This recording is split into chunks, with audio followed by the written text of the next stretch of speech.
We are on jury watch in Chula Vista, California, where the Larry Millete murder trial has finally come to an end. And I say finally, it was 25 days of testimony, but based on the court schedule, this stretched out for almost 2 months because they were doing 4-day work weeks and they were doing half days. Like it took a really long time to get here. Yesterday was the final day in court. The defense did their closing argument, which I'm going to go through in a second. And then the prosecution had a chance to do a rebuttal before it went to the jury. Now, I talked about jury instructions in the previous video. They have 4 options here: first-degree murder, second-degree murder, voluntary manslaughter, or involuntary manslaughter. Now, as a reminder, if you haven't been watching all along, Maya's body was never found. So this is a very tricky one. I think we all have understood that through the 30 plus videos that I've made, I'm not a big fan of Larry Millete, and I do hope that he is found guilty. And I do believe he's gotten a very fair trial. His defense attorney did a very solid closing argument yesterday. At least that's what I'm getting. This is a closed courtroom, so we have to rely on the reporting coming out every night after court ends. So the attorney who did the closing was Leanne Sabatini.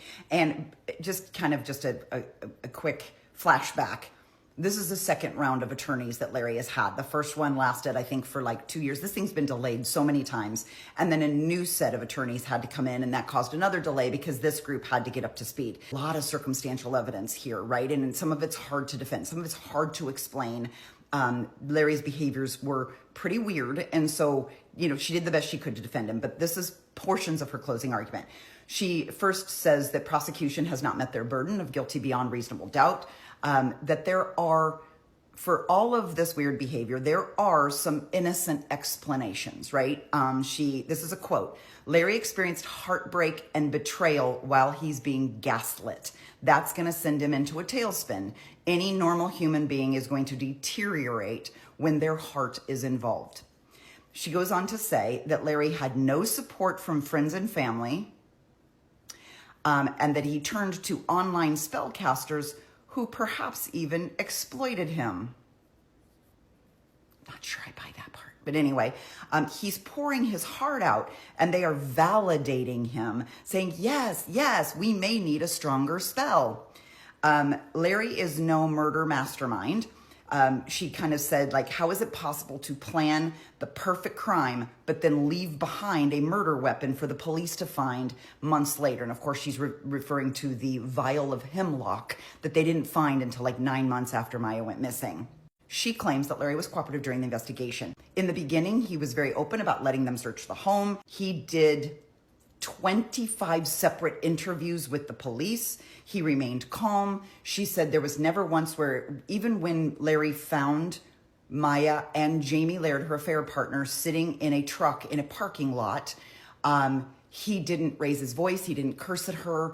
He didn't show any emotion. He remained very calm. That explains his behavior after the fact, because Larry wasn't loud. He didn't scream. He didn't yell. He didn't curse at Maya. He was always a very calm individual. So that's how they rationalize his behavior after she went missing. The assistant district attorney, Christy Bowles, has a chance to do a rebuttal. According to reporters, Bowles gets up. She stumbles a little in the beginning. It took her a minute to find her stride, but she basically goes through these points. I'm going to repeat them for you here. Larry is the only one with motive and opportunity. He expressed the intent to hurt her.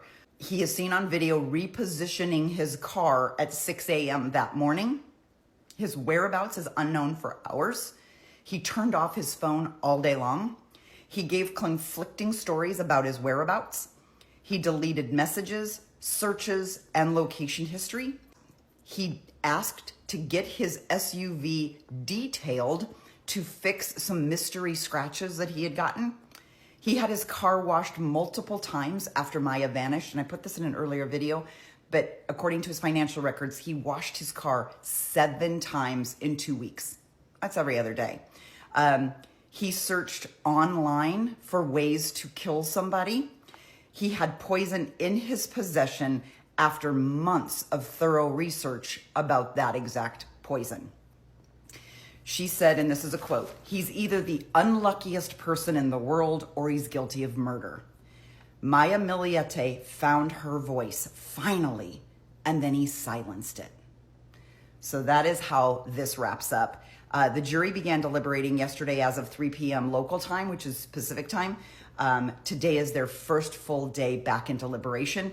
I suspect this is going to be a while because there's over 1,000 different exhibits for them to go through. So if they really want to kind of go back through a lot of stuff, this could take a while. It's a court that traditionally has Fridays off. They don't come out with a decision today. I kind of feel like they'll get a 3-day weekend and he's going to ask him to come back on Monday. This judge doesn't seem to be the type of judge that'll go, get back in there.